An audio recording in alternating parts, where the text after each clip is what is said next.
가리켜서 종말론적인 삶이라 이렇게 말합니다. 이 말은 말세가 되었으니까 모든 것을 다 내팽개치고 교회당에 모여서 기도나 하고 성경이나 공부하자, 그런 의미에서 삶을 말하는 것이 아닙니다. 종말론적 삶이란 것은 매 순간 매 순간을 내 삶의 마지막 순간을 맞이하는 심정으로 오늘이 내 인생의 마지막인 것처럼 책임 있고 성실하게 살아가는 삶의 태도를 뜻하는 말입니다. 오늘 본문의 교훈도 바로 이것인데요, 성경에 보면 하나님께서 종말에 대해서 알려주지 않으셨습니다. 역사적 우주적 종말의 끝이 언제인지, 개인의 운명의 종말이 언제인지 우리는 알지를 못합니다. 즉 예수님께서 다시 오시는 그날을 가리켜서 성경은 도둑같이 임한다 이렇게 말씀하지 않습니까? 도둑은 예고하지 않습니다. 도둑이 언제 올지 모른다는 사실 때문에 우리는 도둑이 어느 순간에도 올 수 있다는 사실을 기억하고 살아야 되는 거죠. 그래서 도둑 맞지 않도록 늘 예비하고 살아야 합니다.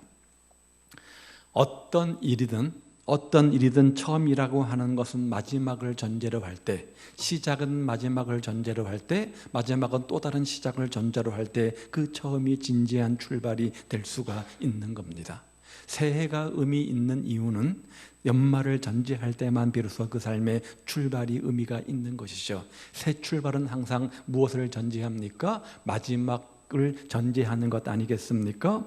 우리의 삶은 죽음을 전제할 때 비로소 그 삶의 출발이 의미 있는 것이죠. 새로운 한 해를 앞두고 오늘 우리는 다시 한번 시작과 끝의 참된 의미를 생각해 보게 됩니다. 세월이 유수라고 합니다. 벌써 2019년 마지막 달을 우리가 시작하게 되어집니다. 오늘 본문 7절 말씀을 다시 한번 보도록 하죠. 만물의 마지막이 가까웠으니, 만물의 마지막이 가까웠으니, 이런 말씀으로 시작이 됩니다. 물론 이것은 예수님의 재림을 가리키는 말입니다. 그러면서 다가오는 그날, 그 결산의 날, 그 심판의 날, 그 재림의 날, 그날을 바라보면서 오늘의 삶을 어떻게 살아야 하는가, 그 질문 앞에 사도 바울이 우리에게 권면하며 교훈하기를 두 가지 삶의 자세를 교훈해 주고 있습니다. 그런데 오늘 우리가 한 해를 마무리하는 이 시점에 서서, 그리고 새해를 준비하는 이 시점에 서서 이 만물의 마지막이 가까웠으니, 이 말을 한 해의 마지막 시점으로 우리가 확대 해석해서 적용할 수도 있다는 거죠. 이렇게 마지막 때를 잘 인식하고 준비하면 인생의 역전도 가능하게 되어집니다. 우리가 지난 주간 우리가 전도서 말씀을 통해서 모든 범사는 때와 기한이 있다고 배웠습니다. 좋을 때도 있지만 힘들 때도 있습니다. 오르막길도 있지만 내리막길도 있습니다. 그것이 우리의 인생 여정 아닙니까? 우리는 좋은 것만 꿈꾸지만, 모든 것이 형통하기만 바라지만 우리 인생의 여정은 그렇지 않습니다. 오르막과 내리막길, 좋은 것과 나쁜 것이 항상 공존한 것이 우리의 인생의 여정인 것 같습니다. 그럴 때 어떻게 해야 된다고요? 하나님의 숨은 섭리를 믿고 하나님을 경외하는 마음으로 그 하나님을 의지하고 신뢰하는 삶을 살아야 되지 않습니까? 그럴 때 인생의 역전도 얼마든지 있다는 거죠. 비록 내 인생이 지금 내리막길 인생이라고 할지라도 그렇게 우리가 살 때 하나님의 큰 역전의 인생의 주인공이 될 수 있다는 겁니다. 그 대표적 인물 중 한 사람이 성 어거스틴인데요, 그는 만이교라고는 이단에 빠져서 젊은 시절을 허랑방탕한 세월로 보냅니다. 그러다가 어느 날 담 넘어 들려오는 어린아이들의 노래 가사 소리 하나를 듣게 되어지는데 펴서 읽어라, 펴서 읽어라, 그런 가사였습니다. 그래서 성경책을 펴서 읽었는데 그 대목이 로마서 13장 12절 이하의 말씀입니다. 한번 읽어보죠. 밤이 깊고 낮이 가까웠으니 그러므로 우리가 어둠의 일을 벗고 빛의 갑옷을 입자.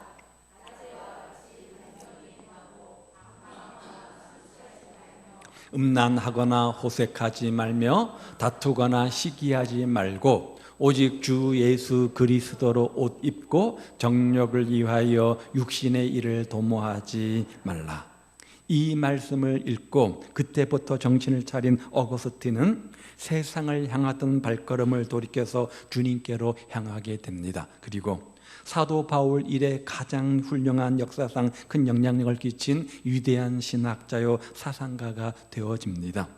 사도 베드로 역시 사도 바울과 같이 종말 신앙에 대해서 우리에게 권면하면서 말세를 사는 성도들에게 마지막 한 해를 마무리하는 우리들에게 특별히 어떻게 마무리하고 새해를 준비해야 되는가 두 가지 삶의 자세를 우리에게 교훈하는데, 하나는 기도하는 것이고 또 하나는 사랑하는 겁니다. 이것이 본문의 내용인데, 먼저는 7절 말씀을 한번 보십시오.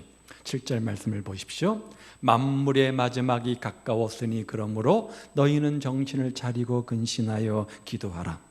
마지막 날을 앞에 두고 주님은 우리에게 왜 기도를 가르치는 겁니까? 시한부 인생을 사는 사람들에게 있어서 가장 중요한 질문 한 가지가 있다고 한다면, 내 남은 인생, 내 짧은 남은 인생 어떻게 살아야 할까? 어떻게 사는 것이 남은 인생 가치 있고 의미 있고 보람되게 사는 것인가 라고 하는 질문 아닙니까?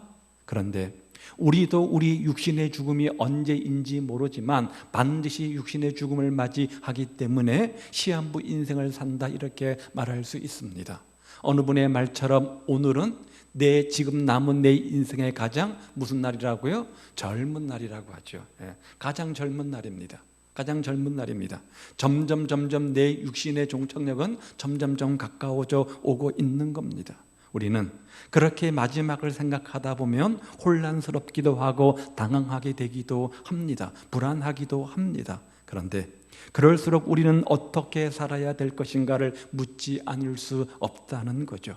그냥 될 대로 허랑방탕하며 살 것인가, 남은 인생 알차고 보람있게 살 것인가, 우리가 질문하고 얻어야 할 답입니다. 우리가 기도할 때 주님께서는 이 마지막 때를 어떻게 살아가는 것이 올바르게 살아가는 것인지 가르쳐 주신다는 거예요.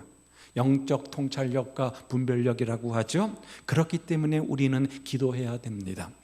성경에 보면 우리가 기도할 때 하나님께서 가장 실제적인 방법으로 응답하시는 기도의 내용 한 가지가 있는데, 지혜를 구하는 기도입니다.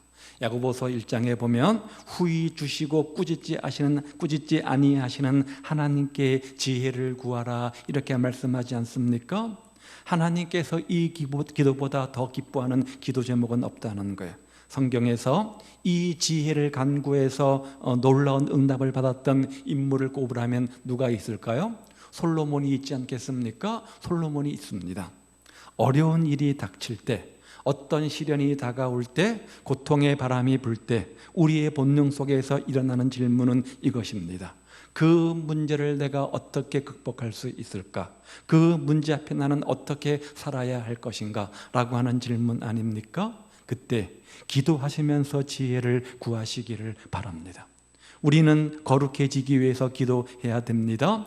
기도함으로써 우리는 깨어있는 맑은 영혼을 소유하게 되어집니다. 기도할 때 우리 영혼은 맑은 영혼이 되어지고 하나님에게 영적 주파수를 맞추어서 하나님의 생각과 음성을 들을 수 있게 됩니다. 그래서 예수님은 너는 시험에 들지 않도록 깨어 기도하라, 시험에 들지 않도록 깨어 기도하라 이렇게 말씀합니다. 이 말씀을 역설적으로 뒤집어 보면 기도하지 않으면 시험에 든다는 거예요.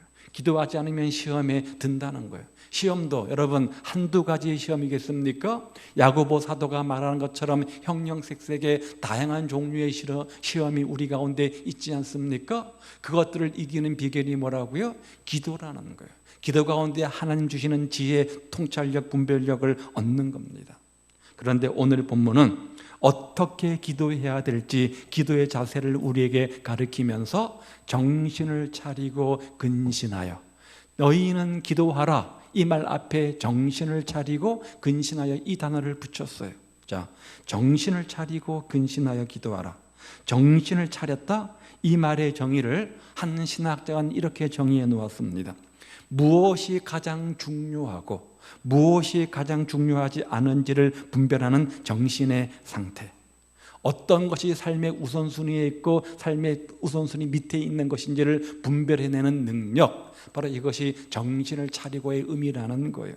자, 어떤 문제가 다가오면, 어떤 어려움이 다가오면 우리는 그 문제 앞에 당황하면서 어떻게 해야 될지 우리가 참 막연할 때가 있습니다. 남의 일이라고 한다면 객관적으로 우리가 합리적으로 생각하고 판단하는 것은 어렵지 않은데, 그 일이 내 일이 되어질 때는 그렇게 합리적인 사람이라도, 그렇게 이성적인 사람도 자기 문제가 되어질 때는 그렇지 못하고 당황하게 되어집니다. 당황하게 되어집니다. 그때 우리가 어떤 것이 중요한 것인지, 어떻게 해야 되는지 그 분별력을 가져야 되는데, 어떻게 해요? 기도를 통해서 그 분별력을 가질 수 있다는 거예요. 바빠져만 가는 현 세대를 살아가는 우리에게 삶의 우선순위를 정하는 것은 굉장히 중요한 일입니다. 왜냐하면 우리에겐 할 일이 너무나도 많습니다.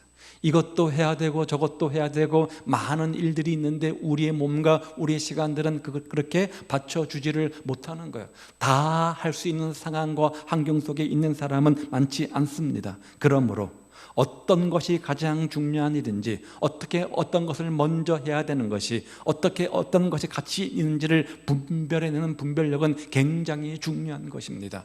그래야 우리가 허생세월을 하지 않게 되어지는 것 아닙니까? 바쁜 일이 가장 중요한 일이 아닐 수 있습니다. 긴급하다고 해서 그 일이 가장 중요한 일이 아닐 수 있습니다. 그러므로 기도해야 되는 겁니다. 기도하면서 어떤 것이 가장 중요한 일인지, 어떤 것을 먼저 해야 되는지 우선순위와 가치를 우리가 판단하고 결정하는 것, 굉장히 중요한 일입니다. 기도할 때 무엇이 가장 중요한 것인지 주님께서 지혜를 주셔서 가르쳐 주신다는 거예요. 그래서 정신을 차리고 근신하여 기도하라. 시간이 많이 남아있으면 아직 젊고 어리다고 한다면 실패도 괜찮습니다. 그런데 점점 나이가 들어갈수록 내 시간의 양이 적다고 할 때는 더 아껴야 되지 않겠습니까? 더 규모 있는 삶을 살아야 되지 않겠습니까? 그래서 정신을 차리고 근신하여 기도하라, 이렇게 말씀하는 거예요. 왜? 만물의 마지막에 얼마 안 남았으니까. 내 인생의 종착역에 얼마 안 남았으니까. 기도할 때 우리는 기도 속에서 나 자신을 발견하게 되어집니다. 기도할 때 우리는 기도 속에서 하나님을 발견하게 되어집니다. 하나님의 생각이 무엇인지, 하나님의 뜻이 무엇인지 발견하게 되어집니다. 하나님의 선하시고 온전하시고 기뻐하신 뜻이 무엇인지를 분별하게 되어집니다. 기도할 때 내가 해야 될 일인지 아닌지를 우리가 판가름하게 되어집니다. 지금 해야 될지 나중에 해야 될지 우선순위가 정립이 되는 겁니다. 그래서 먼저 해야 될 일, 가장 중요한 일들을 발견하게 되어집니다. 그리고 그러한 일을 할 때 내 삶은 가치가 있어지는 거고 의미가 있고 보람된 삶의 주인공이 되는 거죠. 그때 비로소 우리는 인생의 숱한 질문에 대한 명확한 해답을 얻을 수가 있습니다. 어떻게 삶을 살아야 할까? 내가 무엇을 해야 될까? 아니, 무엇을 먼저 해야 될까? 무엇이 정말 가치 있는 일일까? 나는 그 일을 어떻게 해낼 수 있지? 나는 어떻게 내 인생의 마지막 죽음을 맞이할 것인가? 이러한 질문에 대한 대답이 바로 기도 속에 있다는 거예요. 그래서 성경은 말합니다. 만물의 마지막이 가까웠으니 그러므로 너희는 정신을 차리고 근신하여 기도하라. 그렇다면 올 한 해 우리의 기도 생활은 어떠셨습니까? 정말 기도하는 일에 전심전력 하셨습니까? 정신을 차리고 근신하여 기도하셨습니까? 새해에는 이렇게 기도하는 삶의 주인공 되시기를 바랍니다. 정신을 차리고 전심으로 기도하는 성도들 되시기를 바랍니다. 그래서 이러한 숱한 질문의 대답을 기도 속에 발견하는 기도 응답의 주인공들 되시기를 우리 주님의 이름으로 축복을 드립니다. 우리는 그 기도를 통해서 분별력과 통찰력을 갖게 되어집니다. 영적 통찰력과 분별력 갖는 것, 바로 이것이 지혜잖아요. 지혜가 인생을 살아가는데 내 시간과 내 재정과 내 젊음과 에너지를 허비하지 않는데 얼마나 중요한 요소가 되는지 모릅니다. 기도 가운데 정신을 차리고 기도하셔서 주시는 영적 통찰력의 지혜의 주인공들 되시기를 주님의 이름으로 축복을 드립니다. 두 번째는 8절 말씀에 보니까 무엇보다도 뜨겁게 서로 사랑할지니 사랑을 가리킵니다. 자, 성경은 마지막 때를 살아가는 삶의 자세에 있어서 사랑의 중요성을 강조하는데 사랑하라 앞에 뜨겁게란 단어가 붙었습니다. 100m 경주를 하는 경주자가 꼬린 지점에 이 선을 보면서 마지막 최선을 다해서 팔을 뻗는 그때의 상황을 뜨겁게란 단어가 대변한다고 해요. 그런 마음으로 뜨겁게 최선을 다해서 전심전력으로 사랑하라 이 말이죠. 자, 그런데 구약 성경에 많은 계명들이 있지만 구약 성경의 최대의 계명을 하나님은 두 가지로 우리에게 요약해서 가르쳐 주십니다. 첫 번째는 하나님 사랑이요, 두 번째는 이웃 사랑이요. 그렇죠? 하나님을 사랑하고 내 이웃을 내 몸과 같이 사랑하는 것, 구약을 다 요약해서 하나님은 이렇게 우리에게 가르쳐 주셨습니다. 그런데 신약 시대에 넘어와서 주님께서는 그 두 가지도 귀찮으니까 한 가지로 더 요약해서 새 계명을 너희에게 주노니 라고 말하면서 너희가 서로 사랑하라. 너희가 서로 사랑하면 이로써 모든 사람이 너희가 내 제자인 줄 알리라. 서로 사랑을 가르쳐 주셨습니다. 그러니까 구약도 요약해보면 하나님 사랑, 이웃 사랑이 되는 거고 신약도 요약해보면 서로 사랑이 되는 거예요. 구약과 신약의 핵심에 사랑이 있다는 거죠. 그러면 어떻게 사는 것이 구체적으로 사랑하는 삶일까? 성경은 사랑을 우리에게 가르칠 때 추상적 언어로 막연하게 사랑을 강조하지 않습니다. 오늘 본문에서 성경은 어떻게 사는 것이 사랑하며 사는 것인지 구체적으로 세 가지를 보여주는데, 하나는 8절에 보면 사랑은 허다한 죄를 덮느니라 용서를 가르치고요, 두 번째는 9절에 보니까 서로 대접하기를 원망 없이 하라 섬김을 가르쳐주고, 10절에 보니까 세 번째로 서로 자기의 은사를 가지고 상대방을 위해서 봉사하라 봉사를 이야기합니다. 사랑의 구체적 표현, 용서와 섬김과 봉사라는 거죠. 그런데 용서와 섬김과 봉사를 이야기하면서 그 앞에 중요한 단어가 반복해서 나오는데 서로란 단어입니다. 서로 용서하라, 서로 뭐죠? 원망 없이 섬겨라, 서로 봉사하라, 서로란 단어를 기억해 보십시오. 사랑의 첫 번째 구체적 표현은 서로 용서하는 겁니다. 서로 용서하는 겁니다. 넘겨보세요. 서로 사랑할지니 사랑은 허다한 죄를 덮느니라. 용서의 첫 단계는 무엇이냐? 뭡니까? 허물을 덮어주는 거예요. 허물을 덮어주는 거예요. 남의 용서의 첫 단계는 상대방의 허물을 덮어주는 겁니다. 한 유명한 심리학자가 이런 말을 했는데요, 내가 상대방의 허물과 잘못을 알고도 상대방을 덮어주려고 할 때 상대방은 비로소 잘못을 깨닫고 진실한 고백을 하게 됩니다. 그리고 이러한 고백이 치료를 가져오게 됩니다. 그런데 상대방의 잘못을 알고 들추어내서 추궁하면서 상대방의 모든 것을 폭로하고 자존심 상하게 만들면 그것은 상대방에게 자존심과 모멸감과 죄악감을 가져다 주고 마침내 가식과 증상거리가 되어지고 싸움거리가 되어집니다.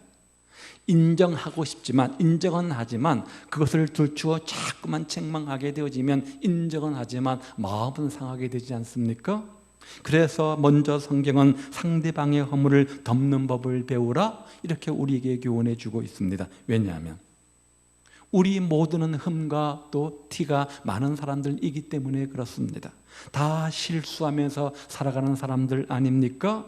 우리가 어떤 성격을 지녔든 어떤 믿음의 수준에 있든 어떤 재능을 가지고 있든 결국 하나님 앞에서 모두가 흠과 티가 많은 죄인에 불과한 존재들입니다. 성경은 말세가 되면 나타난 특징 한가운데 사랑이 식어진다 이렇게 말합니다. 사랑이 식어진다 이렇게 말합니다. 그래서 이 마지막 때를 살아가는 성도의 삶의 지혜를 사랑하되 남의 허물을 덮어가며 삶을 살아가는 것을 배우라, 용서를 배우라 이렇게 부탁하고 있다는 거죠. 오늘 우리는 어떻습니까? 지난 한 해 여러분의 삶은 어떠셨습니까? 남의 잘못을 끄집어내어서 이야기하기를 좋아하는 것이 타락한 인간의 본성 아닙니까? 누가 가르쳐 주지 않아도 뭐 배우지 않아도 이것은 탁월한 능력을 우리가 발휘합니다. 남의 뒷담화하는 것, 남 얘기하는 것, 입에 침이 마르도록 우리가 너무 좋아하지 않습니까? 정말 상대방의 허물을 덮어주려고 노력하셨습니까? 서로 용서하는 것, 사랑의 구체적 실천의 표현이고 마지막 때를 살아가는 우리의 필요한 삶의 자세임을 기억하십시오. 자, 두 번째는 9절 말씀에 보니까 대접하기를 서로가 원망 없이 하라 이렇게 말합니다. 사랑의 구체적 표현 두 번째는 대접하는 겁니다. 섬기는 겁니다. 어떤 자세래요? 원망 없이 하는 겁니다. 여러분 마태복음 7장 12절에 산상수훈의 황금률을 기억하죠. 네가 대접받고 싶으면 어떻게 하라고요? 먼저 대접하라. 먼저 대접하라. 이렇게 말씀합니다. 그런데 이런 일이 일어날 수 있다는 거예요. 우리가 대접을 합니다. 우리가 섬깁니다. 우리가 봉사를 합니다. 우리가 헌신을 합니다. 그런데 말로 투덜투덜거리면서 얼굴로 투덜투덜거리면서 또 억지로 인색함으로 그 일을 하게 되어지면 누가 알아요? 물론 우리 주님도 아시지만 사람들이 다 알아요. 상대방이 아는 거예요. 그러면서 대접을 받으면서 마음이 편할까요? 불편할까요? 불편한 거예요. 아, 이런 대접 안 받을란다. 그런 마음이 들지 않겠습니까?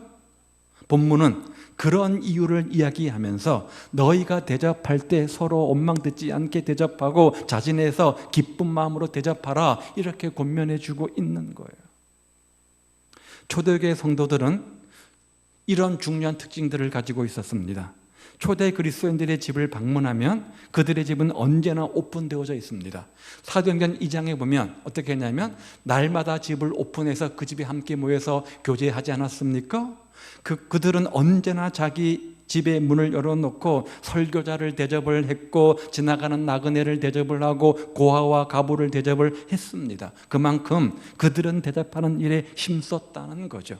환경과 조건과 여건이 되어서 그렇습니까? 그렇지 않습니다. 어려운 상황 속에 있었지만 서로 대접하며 친교하며 교제하는 것을 굉장히 큰 기쁨으로 미덕으로 여겼던 거죠. 그래서 히브리서 13장 1절 말씀 봅니다. 넘겨보세요. 형제 사랑하기를 계속하고 손님 대접하기를 잊지 말라. 왜냐하면 이로써 부지 중에 천사들을 대접한 일이 있었다 이렇게 말씀합니다. 예수님도 동일한 맥락에서 마태복음 25장에서 말씀을 주셨는데 너희 중에 지극히 작은 자 하나에게 한 것이 곧 내게 한 것이라 이렇게 말씀하셨습니다. 사랑은 이론이 아닙니다. 사랑은 지식이 아닙니다. 사랑은 지식으로 배우는 것도 아닙니다. 사랑은 구체적인 실천이 되지 않으면 의미가 없는 거죠. 그래서 성경은 대접하라, 대접하되 원망 없이 하라 이렇게 말합니다. 그런데 우리는 언제부터인가 형제 집을 방문하고 찾아오는 일을 귀찮아하고 어렵게 생각을 합니다. 신방도 참 가기가 어렵고요. 다락방 모임도 대부분은 집에서 모이지 않고 교회에서 모입니다. 여러 가지 이유와 형편들이 있겠지만 사랑이 식었다는 증거입니다. 따라서 우리 안에 사랑이 회복되어지기를 원합니다. 섬김과 헌신과 희생과 봉사를 함에 있어서 억지로가 아니라 인색함으로가 아니라 기쁨으로 자원함으로 드리는 그런 봉사 섬김들이 되시기를 우리 주님의 이름으로 축복을 드립니다. 마지막 세 번째는 그 다음 10절 말씀해 보니까 서로 봉사하라. 한번 읽어볼까요? 각각 은사들을 받은 대로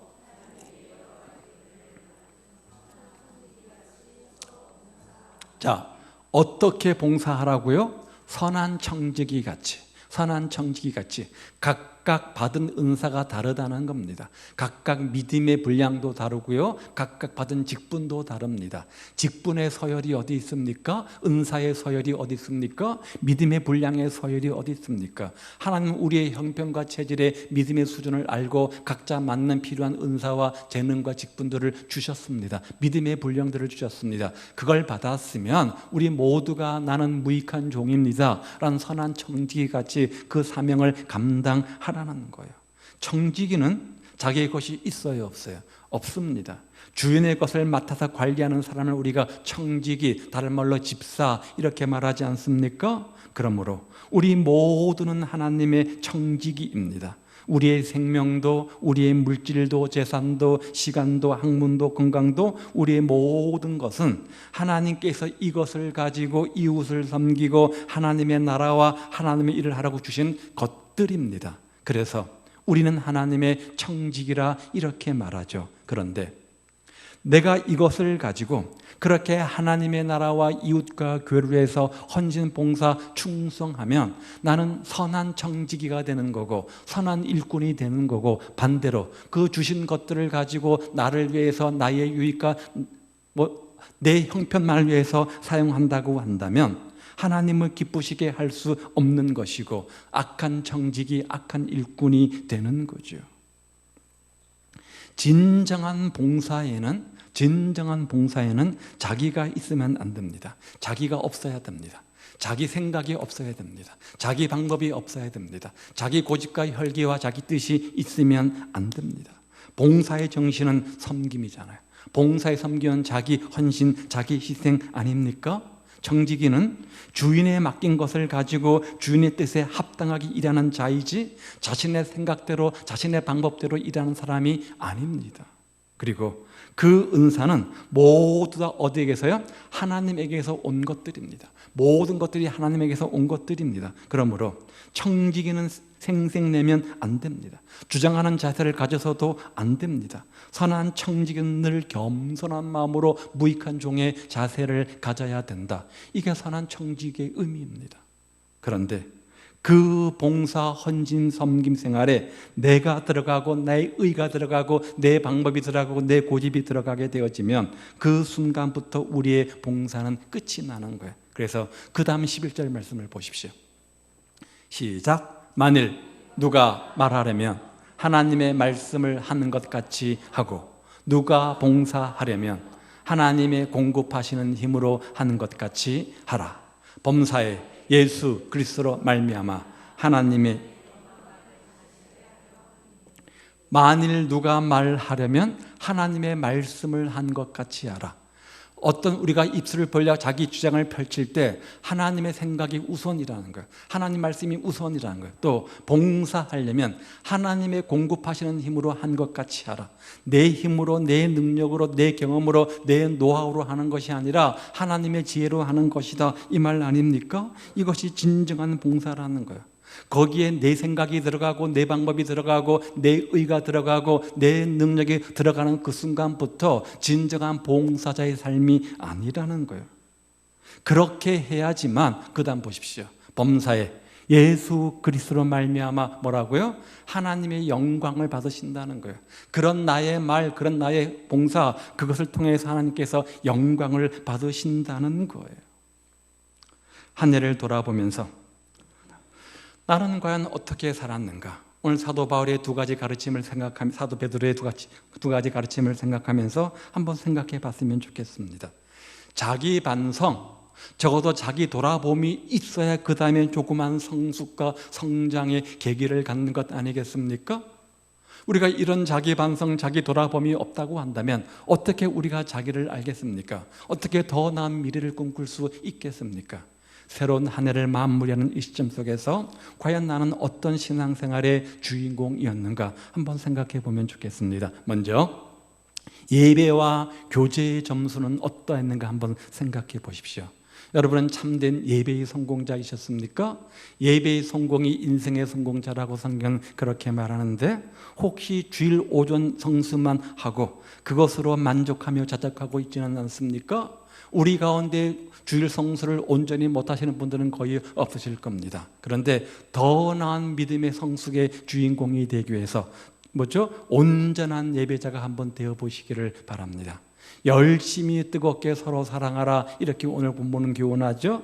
정말 성도의 교제의 풍성함을 날마다 경험하셨습니까? 올 한 해 여러분 예배와 교제의 점수는 어떠합니까? 두 번째로 배움과 기도의 점수는 어떻습니까? 정신 차려 근신하며 기도하라, 정신 차려 깨어 기도하라, 시험이 들지 않도록 깨어 기도하라, 이렇게 주님께서 말씀하셨는데 올 한 해 여러분들 정말 그렇게 정신 차려 깨어 근신하며 기도하는 자의 삶이셨습니까? 주일 오후 예배를 통해서 날마다 배우는 일에 적극 힘쓰셨습니까? 수요 기도나 새벽 기도를 통해서 기도한 일에 전심전력 하셨습니까? 혹시나 주님 보시기에 낙제 점수에 해당되지는 않습니까? 세 번째로, 오늘 우리에게는 봉사를 이야기합니다. 직분자로서의 봉사 점수는 어떻습니까? 서로가 원망 없이 서로가 받은 은혜대로 선한 청지기 같이 하라, 이렇게 말씀하셨죠. 원망 없이 여러분 봉사하셨습니까?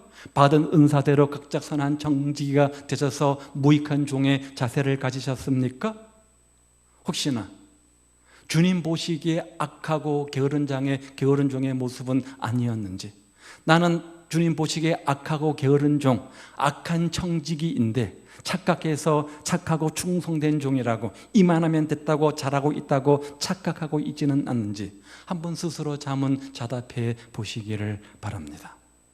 네 번째, 영적 안진뱅이의 삶을 살아가고 있으면서도 전혀 신앙생활에 문제의식이 없거나 무감각하거나 무기력한 신앙생활의 주인공은 아닌지, 고인물처럼 그런 의도는 없겠지만 나도 모르는 사이에 내가 어떤 공동체 지체 안에 고인물의 역할을 하고 있지는 않는지 또한 한번 스스로 자문자답해 보시기를 바랍니다. 그런 다음 새해에는, 2020년 새해에는 여러분 모두가 착하고 충성된 종이 되시기를 우리 주님의 이름으로 축복을 드립니다. 먼저는 참된 예배자가 되시기를 바라고, 오늘 본문의 교훈처럼 정신 차려 근신하며 기도하는 삶이 되시기를 바라고, 열심히 서로 사랑하되 뜨겁게 사랑하며 원망 없이 받은 은사대로 선한 청지기 같이 착하고 충성된 봉사자가 다 되시기를 바랍니다.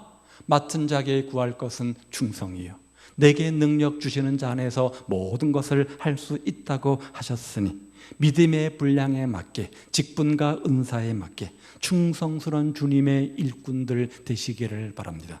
충성스러운 사역자들의 동력자들이 되시기를 바랍니다. 충성스러운 교회의 일꾼들이 되시기를 바랍니다. 그래서 여러분 인생의 안진뱅이를 일으키는, 먼저 그의 나라 그를 구하는, 그래서 이 모든 것 위에 더해 주시는 하나님의 도움과 축복의 손길들을 경험하는 착하고 충성된 종, 선한 청지기들이 다 되시기를 우리 주님의 이름으로 축복을 드립니다. 그런 여러분 한 사람 때문에 우리 가정의 복을 받고, 그런 여러분 한 사람 한 사람 모인 우리 교회가 하나님의 축복이 머무는 성령 충만한 생명의 공동체 될 수 있기를 우리 주님의 이름으로 축복을 드립니다. 자, 기도하겠습니다.